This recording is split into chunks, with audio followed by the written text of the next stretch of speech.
Hey guys, it's going to be Daily Bread number 63. Today we're going to be reading from 2 Corinthians 5:17 through 21. And then we're also going to go into chapter 6, verses 1 and 2, because I think they connect. All right, let's go. It reads, "Therefore, if anyone is in Christ, the new creation has come. The old has gone, the new is here. All this from God, who reconciled us to himself through Christ and gave us the ministry of reconciliation, that God was reconciling the world to himself in Christ, not counting people's sins against them, and he has committed to us the message of reconciliation. We are therefore Christ's ambassadors, as though God were making his appeal through us.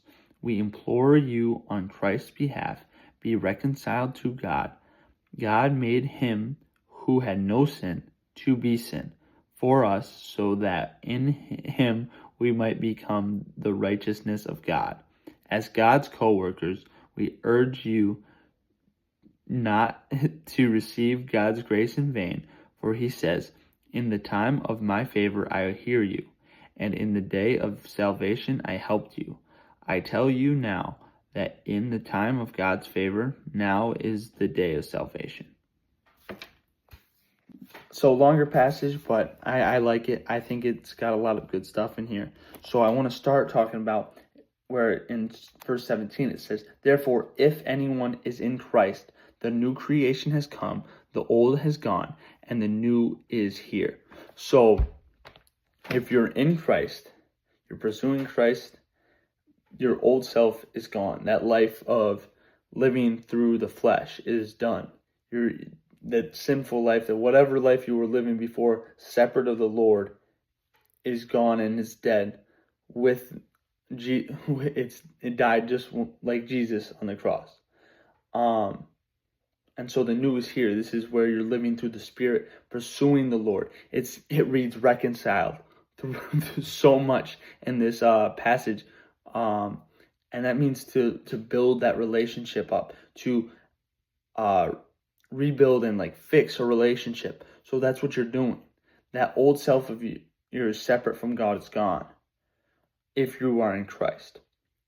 And you're living through the Spirit for the Lord, reconciling to the Lord, fixing that relationship, pursuing the Lord, pursuing the Lord's heart through the Spirit, not the flesh.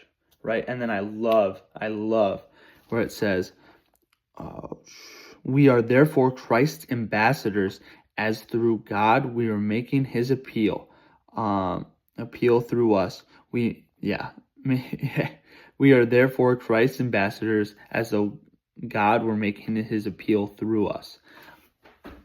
That verse right there just makes me feel so empowered, so special, and it's very I don't know, it makes me feel very good that I can speak for the one who sent me, that I represent the one who sent me if I am in Christ, right? If I'm truly living for Christ, I can speak for the Lord.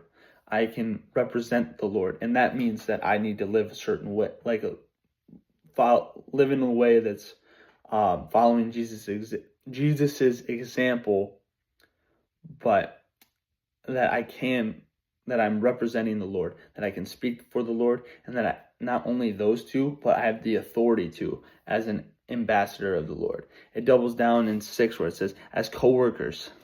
That's just so cool to me, that I can be a part of God's kingdom, and that I can be special along with the Lord. I can be hand in hand. It doesn't need to be this earthly thing.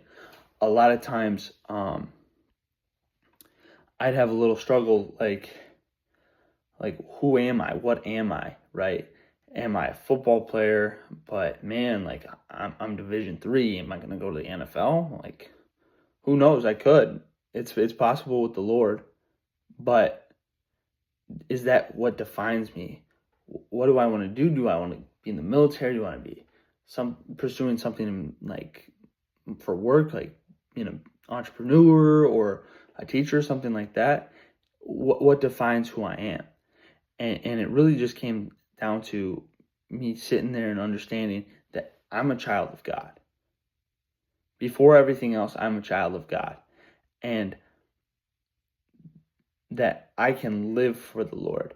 And by doing that, I can be an ambassador for the Lord. So that's something that I've been dealing with, and that I think it's important to realize. We're not just business people. We're not just students. We're not just humans.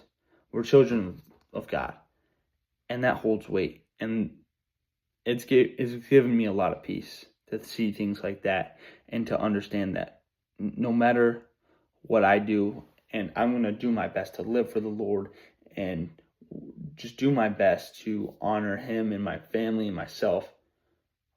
But whatever happens is His will. But yeah, so that's given me a lot of grace.